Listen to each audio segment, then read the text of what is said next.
یہ پشاور کا جدید علاقہ یونیورسٹی ٹاؤن ہے۔ بظاہر تو یہ عام سی رہائشی کالونی ہے، لیکن 80 کی دہائی میں جب افغانستان میں امریکہ کی قیادت میں سابق سوویت یونین کے خلاف جہاد کا آغاز ہوا تو اس دور میں یہ علاقہ عرب اور افغان جہادیوں کا سب سے بڑا مرکز تھا۔ اس علاقے میں عرب اور افغان جہادی کمانڈروں نے کئی بنگلے کرائے پر لیے ہوئے تھے۔ یہاں تک کہا جاتا ہے کہ اس مقام سے افغان جنگ کی منصوبہ بندی بھی ہوتی تھی۔ دن بدن اگر ہم کہتے یہ بھی غلط نہیں ہوگا کہ عرب باشندوں کا تعداد پشاور میں خصوصاً یہ ٹاؤن و ابدرا، ارباب روڈ، شاہین ٹاؤن، اس جہانگیر آباد، اس علاقوں میں زیادہ ہو رہا تھا۔ ان کے پاس باقاعدہ اپنی گاڑیاں تھے اور تنظیموں کے ساتھ ان کا آنا جانا تھا۔ پھر ان کے دفاتر تھے، کچھ دفاتر ایسے تھے کہ وہ مجاہدین کی مدد کر رہا تھا، مثلاً ان کو البسہ لباس دے رہا تھا، شوز دے رہا تھا، اور کچھ ایسا تھے کہ کچھ کیش دے رہا تھا۔ افغان جنگ کے دوران غیر ملکی جنگجوؤں کو سب سے پہلے یونیورسٹی ٹاؤن کے علاقے سید جمال الدین افغانی روڈ پر دیکھا گیا، جہاں انہوں نے بیت الانصار کے نام سے ایک دفتر بھی قائم کر رکھا تھا۔ یہ بھی کہا جاتا ہے کہ بعد میں اسی یونیورسٹی ٹاؤن کے علاقے میں القاعدہ تنظیم کی بنیاد بھی رکھی گئی۔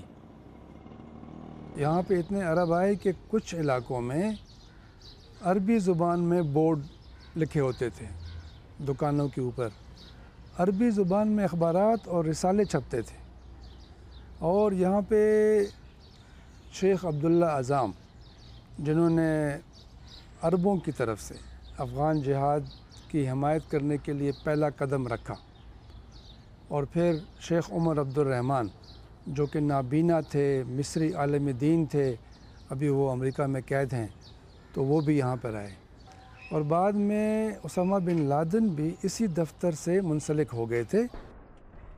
یونیورسٹی ٹاؤن کے اس چھوٹے سے علاقے سے جنم لینے والی القاعدہ تنظیم بظاہر عالمی طور پر تو کمزور ہوئی ہے، لیکن پاکستان اور افغانستان کے لیے یہ تنظیم بدستور ایک خطرے کی علامت سمجھی جاتی ہے۔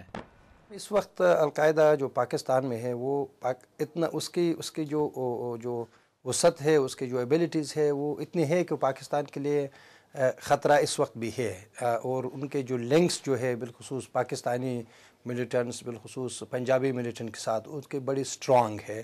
اس وقت ایک قسم کا القاعدہ ٹرائبل ایریا میں حکیم اللہ گروپ پر ڈیپینڈنگ کرتے ہیں، یا دوسرے علاقوں میں جب اٹیک کرتے ہیں تو پنجابی ملیٹنٹس پر ڈیپینڈ کرتے ہیں۔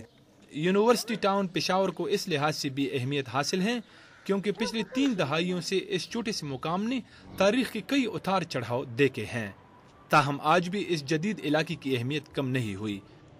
القاعدہ کے بانی رہنما اسامہ بن لادن کو ہلاک ہوئے 1 سال کا عرصہ گزر چکا ہے، لیکن ان کی زندگی سے جڑی ہوئی کئی چیزوں کا احاطہ ہونا ابھی باقی ہے۔